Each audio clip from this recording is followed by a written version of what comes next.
It was Free Comic Book Day this past weekend. I went to my local comic book store and I bought over $100 bin books. How did I do? Stay tuned and we'll find out.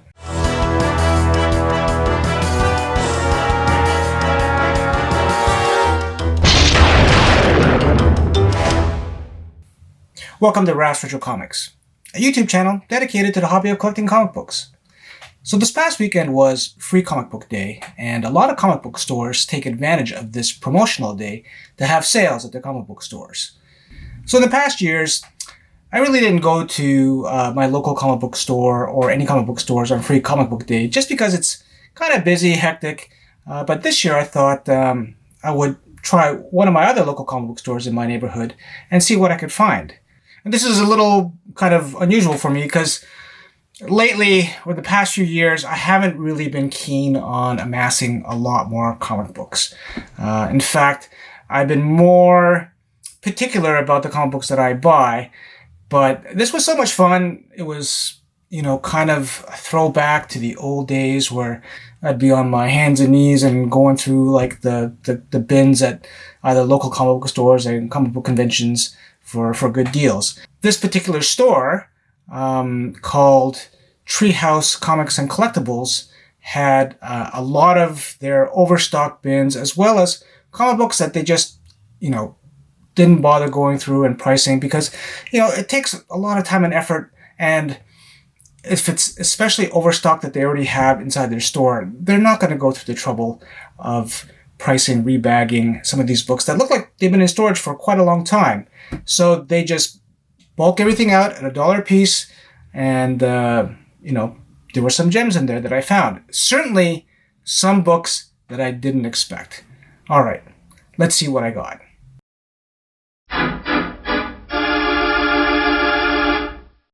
Okay, I've already unbagged and boarded some of these books, and for some of these, I think it's been more than 20, 30 years since they've been bagged and boarded. Some of them weren't even bagged at all.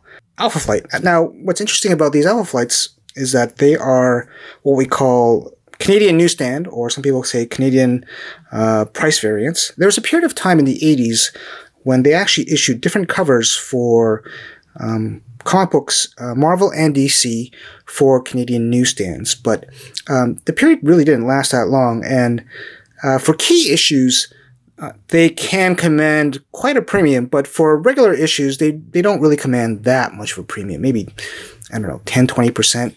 But for Canadians, even not so much at all. But I think it's just kind of neat to have Alpha Flight, which is like the Canadian superhero group, in the Canadian price variant. So that's why I picked these up. So number 13, and I found a number 16. And these were in okay shape. Not the greatest shape, but okay shape. Like I would say somewhere between 7 to 9. To my surprise, this was there. Like the 25th anniversary Marvel covers can command quite a bit of a premium.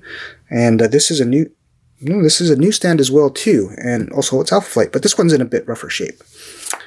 I picked up a couple Action Comics Weekly only because I'm a Black Hawk collector, and these are issues that I don't have, and they're $1, but you can find a lot of this kind of stuff in the cheapy bins. To my surprise, there was a McFarlane Spider-Man, and like these were all $1 each, and it's in pretty good shape.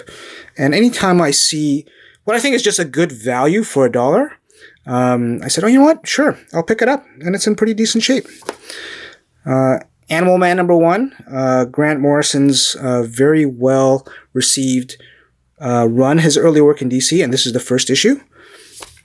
Here we have a John Byrne Avengers, 191, and his artwork in this was quite good. Here we have kind of a lower grade copy of Batman 300, probably about like a 4 or so, but you know what? It's a Batman kind of like later bronze issue, 1978, and for like $1, you can't really go wrong. Batman 304, this is in slightly better condition.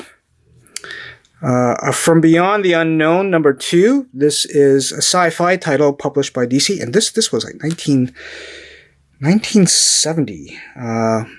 Again, kind of a mid-grade copy, but still for like $1, yeah, I'll take that any day.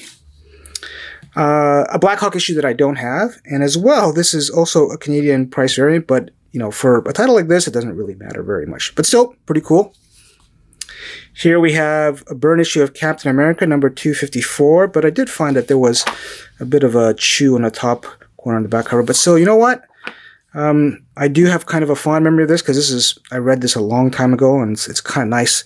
It's a nice nostalgic pickup, so I'm happy with that. And then we have a few Mike Zeck Captain Americas, they're in decent shape, not super high grade, but pretty good shape.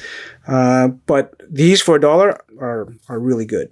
I'm happy about these pickups, especially this cover, number 287 with Deathlock, like. Yeah, really nice. We have a Captain America number 300, the death of the Red Skull, and we all know what that means. They'll be back at some other point. A Classics Illustrated number 144, The First Man on the Moon. This is not an original, and you can always tell by looking at the back at the HRN number. It's 166, and this is 144, but still for $1, I'm always like picking up old comic books like this. And to my surprise, they had some Frank Miller Daredevil issues. And for $1, sure. This is a newsstand as well, too. Now, any of these you can find still pretty reasonably, I think cheap, but for $1, yeah, why not? And they had two 185s. I picked them up, and they're pretty nice. A 186 as well, too.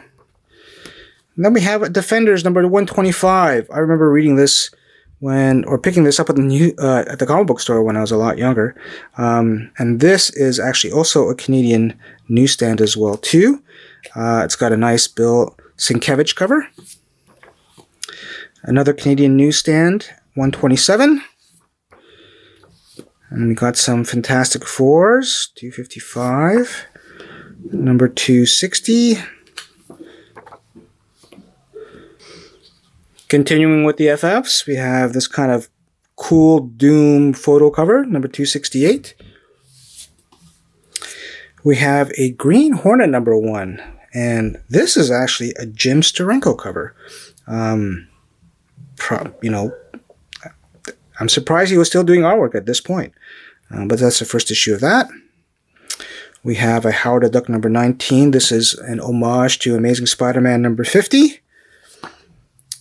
A Howard the Duck number 22, and this one is cool as well too because it's also signed by the artist Val Mayerick, an underrated artist from the 70s in my opinion. We have The Incredible Hulk vs. Quasimodo, and this is also a Canadian price or a Canadian newsstand issue.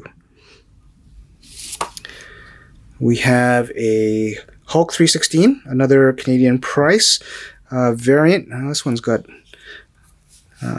quite a bit of wrinkling. Could use a good press. This is the last issue of Gem, Son of Saturn. And honestly, the only reason why I picked this up was because I watched an episode of Bronze and Modern Gods, and they had an interview with Paul Levitz from DC, and apparently this is like one of the worst selling DC comic books of all time, or at least from that period. So you know what? Just for laughs, and I'm kind of curious about reading it now. It does have Gene Colan artwork, but yeah. Last issue of Gem, Son of Saturn. 70s horror Marvel reprints, Journey to Mystery number 11. It's kind of mid-grade, but still decent. Just a name written on the cover, but yeah, happy about that. Legion of Superheroes number 37. This was a 2-issue Death of Superboy story. This used to be a pricey book at one time. I don't think it's expensive anymore, but that's pretty cool. Marvel Age number 2. This actually predates the first issue of Alpha Flight. So this is kind of a first, I don't know, prequel cover appearance. But fairly common. Not that hard to find. Marvel Age number 63, and I think this is pretty cool because this is a special preview of the X-Men TV show, and published in 88. So not the same as X-Men 97, which is all the rage right now, but anyways, pretty cool Marvel Age issue. Incredible buy for $1. Marvel and DC present X-Men Teen Titans. a really wavy copy of Marvel Spotlight number 29, the second solo Moon Knight issue. But again, for $1, not bad. Micronauts number 1. This is the second series. You know what? I have a hard time passing up on first issues. First issues, just from my own experience, are well collected, and even if it's kind of like a lower title. And Micronauts second series didn't last very long, but still, number 1 for $1. You know, this thing's like 40 plus years old. 40 years old. I can't believe it. But yeah. Mr. X. Now, this is published by a independent publisher called Vortex, and the thing about Mr. X is like the covers are just amazing. So this is number 8, and I picked up a number 9 as well too. You know, I think they had a few more. I should have picked them up in hindsight, but you know, oh well, that's okay. First issue of the Nom. Again, a long time ago, this used to be kind of an expensive book. Relatively expensive, but you know, for $1, no problem. Nth Man, number 1, his first appearance. Who cares? But still, number 1. A couple issues of Peacemaker that came out in 1988. This is number 3 and 4. I'm going to be looking out for the first 2 issues. If you haven't seen the TV series, give it a try. It is so much fun. It's so funny. But yeah, there you go. Peacemaker number 3 and number 4. Power Man and Iron Fist, number 90. I actually remember having this book when I was a kid, or a lot younger. But this is also Canadian price variant, Canadian newsstand. Punisher Annual number 1. Evolutionary War tie-in. Punisher War Journal number 5. Awesome Jim Lee cover. I remember seeing... I can't remember if it was my local comic book store that actually had the original artwork for this like many, many years ago. And I think he had a price at $500. And like something like this, the original art would, I can't even imagine how much it would cost. Strange Sports Stories number 1, and in pretty nice shape too for $1. Now again, it's not a very popular title, but I love this kind of stuff. And you know, for $1, you can't beat it. A mid-grade copy of Strange Tales number 174 featuring the Golem. Pretty cool. A $1 issue of Superman Family, number 201. First issue of Superman: The Secret Years, number 1, Frank Miller. Frank Miller cover, but Kurt Swan artwork in the inside. Supervillain Classics number 1, The Origin of Galactus. Really good stuff. The Thing number 12. This is also Canadian price variant. Visionaries number 3. This used to be a great animated series. I actually had the first 2 issues, so you know what? I'll pick up the 3rd issue. Why not for $1? Yeah, try getting a run of this. That would be a pretty good challenge. A random issue of Weird War Tales, also featuring the Creature Commandos, which is going to be made into an animated series. So these are kind of sought after right now. An issue of What If number 28, a newsstand, and this is a Frank Miller Daredevil story. What if he became the agent of S.H.I.E.L.D., as well as a Ghost Rider story. Pretty good pickup. And we got, this I just kept in a bag and a board, an issue of New Legion of Superheroes, number 1. All right, next pile. This is the really cool, interesting stuff that was in the dollar bins. These were not bagged and boarded, but I love old comic books. Now, a lot of these aren't really worth much, but I just think old comic books are really cool. An issue of Roy Rogers and Trigger, photo cover. I believe this is issue number... Well, this is number 103, 1956. I mean, for $1? Yeah, sure. DC Romance, a Heartthrobs number 82, early 60s. DC Romance can surprisingly be very expensive, but lower grade, mid-grade copies aren't really worth very much, but pretty cool. A Charlton Western, Cheyenne Kid. Actually, not bad condition considering it's from the 60s. And Charltons are usually, yeah, well, they are what they are. This is really cool. Robin Hood Tales, number 7, 1957. and it's complete. And honestly, for $1, and it's got pretty good page quality. Yeah, love this stuff. Hopalong Cassidy, number 122. Again, these are like low grade, like, between like two like good or very good. And this I didn't even know existed as a title. Kathy, like I knew like Millie the Model, Patsy and Hetty, but Kathy, and it lasted more than 24 issues. So this surprised the hell out of me. The Teenage Tornadoes. So yeah, a Marvel title from the early 60s, I want to say. 1963. So yeah, really happy to find that for $1. I've never seen this before. And I've seen a lot of comic books. And Adele Giant, number 54, featuring Woody Woodpecker's Christmas Party. And this is actually in not bad condition. And yeah, for $1, usually you find these really beat up, unless they're final copies. But yeah, very cool for $1. There are some books that I actually did bag and board, or some I haven't taken out of their bags yet. Sleepwalker number 1. We have an X Factor number 24, First Archangel. Again, for $1, you can't beat that. X-Men number 234 with a great Wolverine cover. An X Factor number 1, pretty nice shape. And one of my happiest finds was actually this, Dazzler number 33, which has a Michael Jackson Thriller kind of rip-off cover, Chiller, done by Bill Sienkiewicz, and it's also a Canadian price variant. This one actually has some value. Not a lot, but still, very cool. New Mutants 86. This used to be quite a pricey book. Rob Liefeld's first artwork on the New Mutants title. New Mutants number 2. X-Men number 274, Jim Lee Goodness. Number 277. And 283, the first full appearance of Bishop.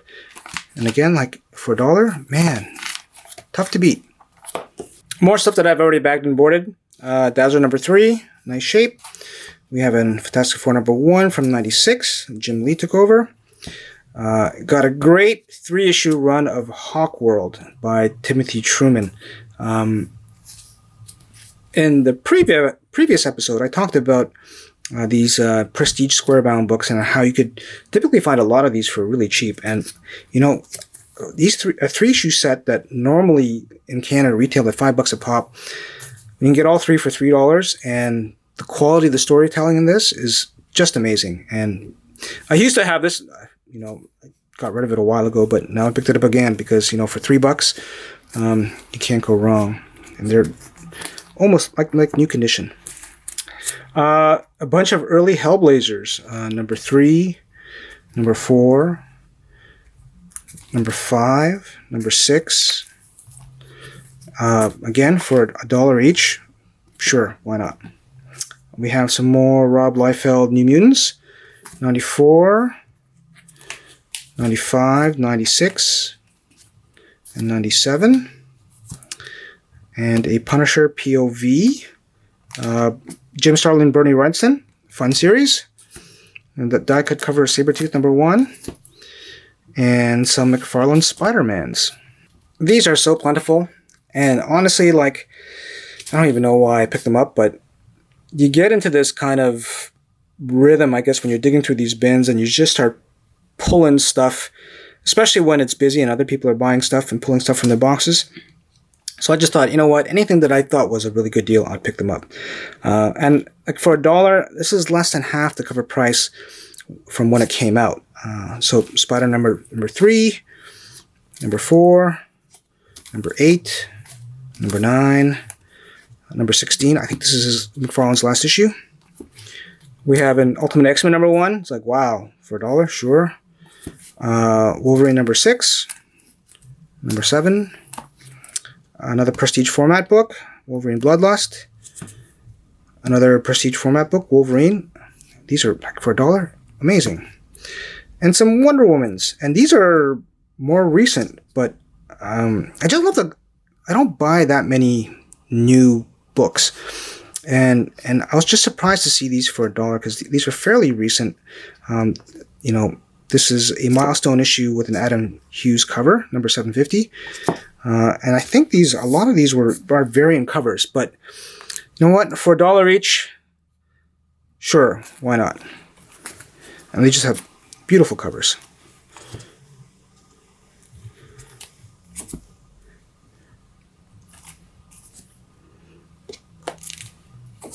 And to round it out, an X-Force 25, a hologram cover, and an X-Men 2099 number 1. There were a few other things that I forgot to show, and they were these. Trade paperbacks. Avengers Mythos. Astonishing X-Men. An Alan Moore Albion. Looking forward to reading this. And The Ultimates Volume 2. These were all $1 each. And actually, when I went to go pay for them, the guy said, "Oh, those shouldn't have been there, but you know what? You're buying more than 100 books." So he said, "Yeah, that's fine." Now, every year, and I think it's the first weekend of May, they do have this free comic book day. And it's a great opportunity for stores to kind of have a promotional sale along with giving away these free comic books. And for this comic book store, Treehouse Comics and Collectibles, it's not too far from where I live. And I had been there before. They're more of a toy store than a comic book store, even though that they do have like a pretty good selection of back issues. But this is their opportunity to kind of just offload a bunch of like older overstock that, you know, that they normally don't have the space inside their store to sell, because a lot of these boxes were set up on tables outside. And thankfully the weather was really nice. So I hope if you're a comic book collector that you had an opportunity to check out one of your local comic book stores, and maybe they had some kind of promotion or sale and you were able to take advantage of it. The weird thing is I ended up not picking up any of the free comic books for that day. I was so kind of focused and diving through these boxes that it's like, oh, you know what, that's okay. Let the others have those free comic books, and I'll kind of enjoy all this old comic books that I love so much. You know, the funny thing is, as well, I've been trying to like cut back on buying a lot of comic books, but in this instance, I just couldn't help myself. And you know, some of this stuff I don't need. I have plenty of comic books. A lot of comic books I still haven't even read in my collection, which sounds pretty bad, but it's true. I guess when you have like so many years of collecting comic books, it just becomes, I don't know, part of your brain, part of your mentality. But it was a lot of fun. I showed some of those Prestige comic books, Prestige square-bound comic books. I do have a video talking about that, and you can watch that here. Until next time, enjoy your comic books, read your comic books, and we'll see you next time. Thanks for watching.